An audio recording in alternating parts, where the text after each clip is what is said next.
Bienvenue sur CIV 225+. Abonne-toi et active la cloche pour ne rien manquer de l'actualité ivoirienne, des analyses politiques et des enjeux de l'Afrique de l'Ouest. Aujourd'hui, nous abordons un débat politique national majeur. Charles Blé Goudé expose sa vision et son plan d'action pour bâtir une Côte d'Ivoire plus solidaire, plus juste et tournée vers l'avenir. Décryptage, analyse et perspective au cœur de cette émission spéciale. À la Maison de la Presse à Abidjan Plateau, a animé une conférence publique sur le thème « Une autre Côte d'Ivoire est encore possible ». Face à la presse, le leader du COJEP a tenu à donner sa recette pour une Côte d'Ivoire plus juste et solidaire. Alors maître, encore une fois, merci d'être avec nous. Pourquoi un tel timing? Nous avons fini les élections présidentielles, le président a été installé, l'Assemblée nationale a commencé à travailler. Au moment où on ne s'y attendait pas, Charles Blé Goudé prend la parole. Qu'est-ce qui justifie donc cette prise de parole en ce moment précis? Alors, il faut comprendre que nous sommes à un tournant important de la vie de notre nation. Nous avons fini l'élection présidentielle. Nous avons un président qui donc sera en place pour 5 ans. Nous avons fini les élections législatives. Nous avons un Parlement qui sera là pendant 5 ans. Qu'est-ce que nous voulons, nous, COJEP? Nous voulons nous projeter pour que dans 5 ans, les choses changent. Donc, si nous voulons nous projeter et parvenir à ce changement, bien entendu, c'est maintenant qu'il faut proposer ce contrat social avec les Ivoiriens. Et c'est la raison pour laquelle le président Charles Blé Goudé a décidé de s'adresser aux Ivoiriens en leur disant « voilà ce que nous voulons faire avec vous ». Voilà la raison pour laquelle c'est maintenant que ce discours programmatique a été fait. On vient à peine d'installer le président. Et on voit donc un acteur politique qui fait une sortie et qui dit « quand je serai président, d'abord je cherche le pouvoir de façon démocratique et quand je serai président, par exemple, je vais annuler telle position, les ministres-gouverneurs, je ferai ci. » Je reviens. Est-ce le bon timing? Est-ce que cette voix est audible en ce moment dans le contexte actuel? Mais bien sûr, cette voix est audible. Voyez-vous, nous venons d'une période qui est assez difficile. Les Ivoiriens, que ce soit avant cette élection ou après cette élection, ont une seule chose. Les Ivoiriens, de notre point de vue, ont besoin d'espoir. Il y a beaucoup d'Ivoiriens, vous le savez, qui n'ont pas participé à cette élection. C'est-à-dire qu'il y a beaucoup d'Ivoiriens qui ne se reconnaissent pas forcément dans la politique du président actuel. Donc il faut, de notre point de vue, nous adresser à ces Ivoiriens et avec eux conclure ce nouveau contrat social que nous voulons. C'est la raison pour laquelle le président Charles Blé Goudé s'est adressé maintenant à eux. On l'a dit qu'il veut aller loin, médaille sa monture. Élysée.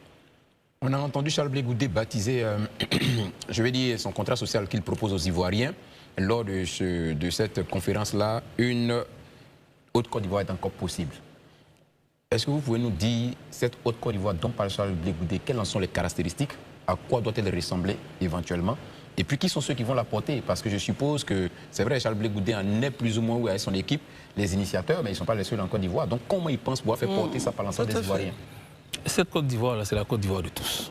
Le président Charles Blé Goudé, vous le savez, c'est une des personnalités qui s'est illustrée par le rassemblement, l'appel au dialogue, l'appel au rassemblement des Ivoiriens. Donc la nouvelle Côte d'Ivoire que le président Charles Blé Goudé, avec les Ivoiriens, veut bâtir, enfin la nouvelle Côte d'Ivoire que nous voulons, c'est une Côte d'Ivoire avec les Ivoiriens. Ce n'est pas sans les Ivoiriens, mais avec tous les Ivoiriens.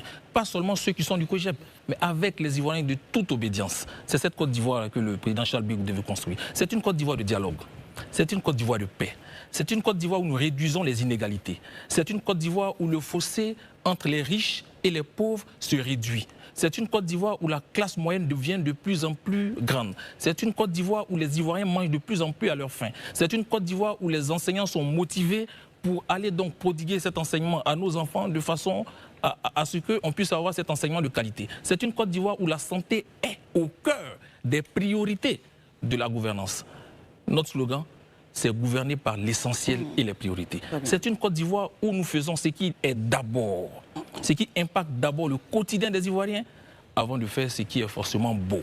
C'est cette Côte d'Ivoire-là que nous voulons bâtir. Élysée relance? Oui, une relance. C'est vrai que quand il évoquait, j'ai cru entendre quelque part, il a cité plusieurs valeurs, mais surtout la valeur tolérance.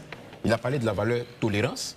Est-ce qu'aujourd'hui, Charles Blé Goudé peut nous dire quelle sera sa recette pour parvenir à créer dans les esprits cette tolérance-là, d'autant plus que quand on regarde même déjà, je vais dire le microcosme même numérique des activistes en Côte d'Ivoire et même des acteurs politiques, on est plus dans de la belligérance, on est plus dans des invectives, dans de l'irrévérence, pardon, plutôt que dans l'apaisement. Comment lui s'y prend? Quelle est cette recette-là qu'il compte mettre en place pour amener les Ivoiriens à être désormais tolérants, là où de plus en plus on constate que les Ivoiriens sont plutôt sur le pied des guerres pour la plupart du temps? Mais ça commence par l'exemple. Charles Blé Goudé lui-même donne l'exemple, il donne l'exemple de cette tolérance. Il donne l'exemple de la main tendue à l'endroit de ceux même à l'époque, hier, qu'il avait, je peux dire, brimé. Cette tolérance-là, c'est ça. C'est d'abord l'exemplarité. Ensuite, c'est la sensibilisation. Ce que nous voulons maintenant, c'est qu'on se détourne de toutes ces querelles. C'est qu'on se détourne de cette belligérance. Aujourd'hui, nous critiquons le pouvoir en place, qui, de notre point de vue, brime l'opposition. Mais en même temps, vous verrez qu'entre nous opposants, nous n'arrivons même pas à accepter nos différences. La tolérance, c'est d'abord avec le gouvernement, à l'égard du gouvernement, mais c'est également entre nous. Il faut accepter nos différences.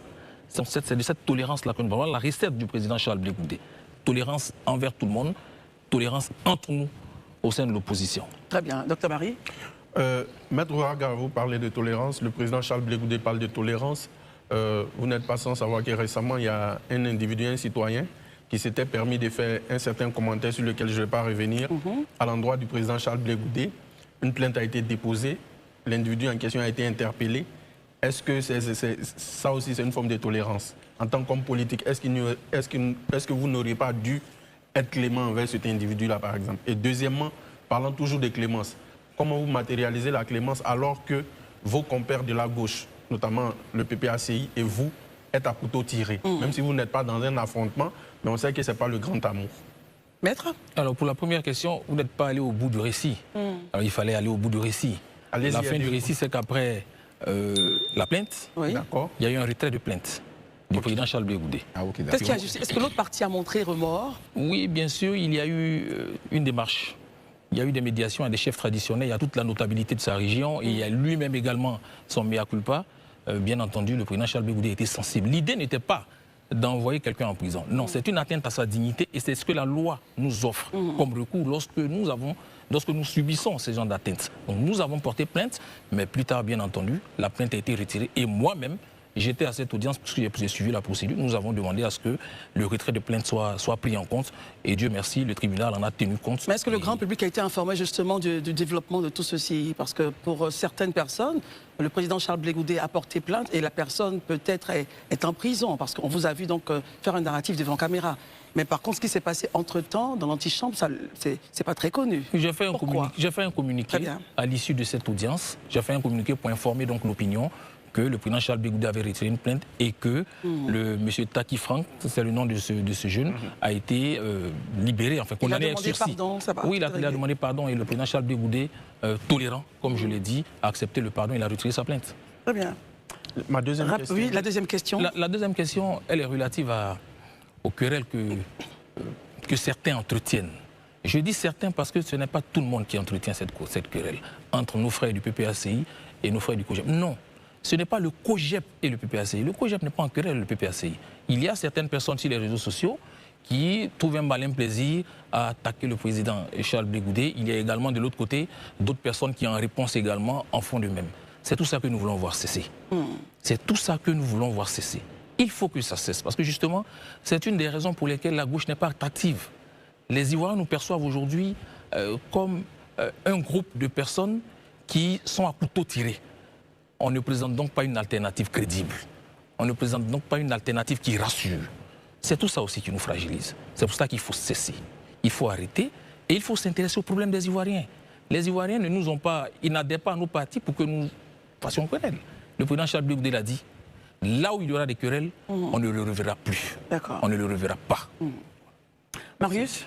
Alors, moi, j'ai écouté avec beaucoup d'attention donc tous les propos tenus par le président Charles Blé Goudé au cours de cette conférence de presse. Il disait entre autres que, je me suis dit entre autres que ces propos s'inscrivent dans une stratégie de repositionnement politique au plan national. Avec un appel implicite à dépasser un certain nombre de clivages classiques que nous vivons et à construire une force citoyenne, ces propos sont de lui, à construire une force citoyenne autour d'un projet de société plutôt qu'autour d'intérêts partisans.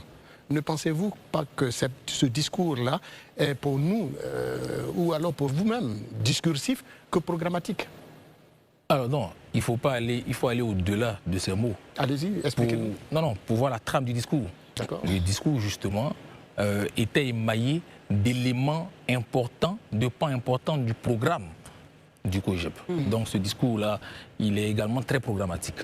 Je l'ai dit, vous voyez, le problème que nous avons, nous, hommes de la gauche aujourd'hui, c'est que les Ivoiriens ne nous perçoivent pas comme une opposition active, proactive.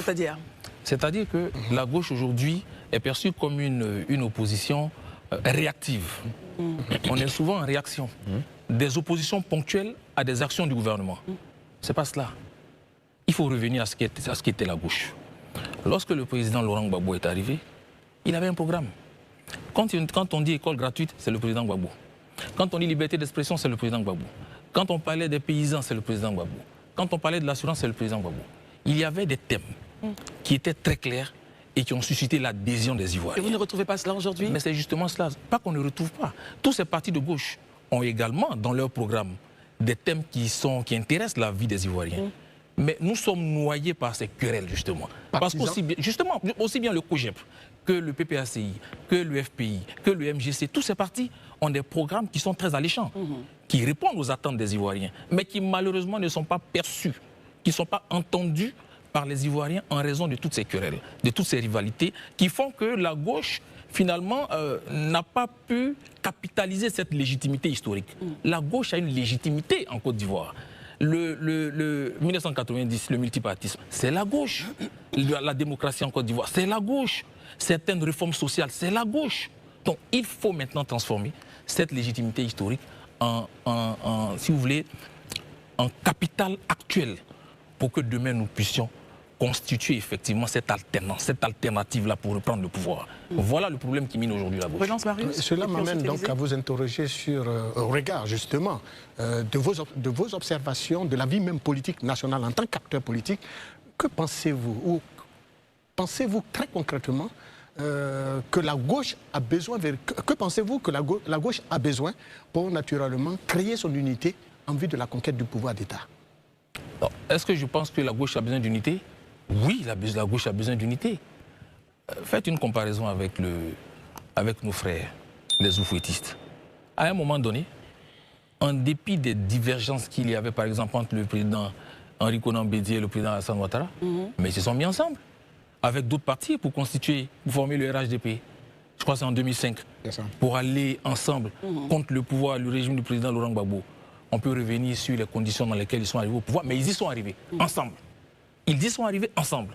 Est-ce que la gauche qui est aujourd'hui fragmentée peut arriver au pouvoir de façon isolée?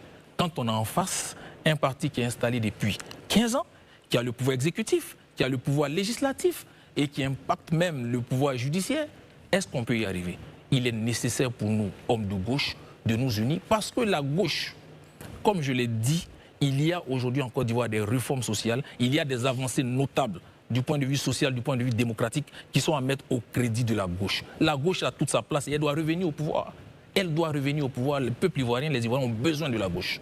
Non seulement en tant qu'opposition maintenant crédible, forte, qui peut faire également des propositions au gouvernement, participer donc de cette façon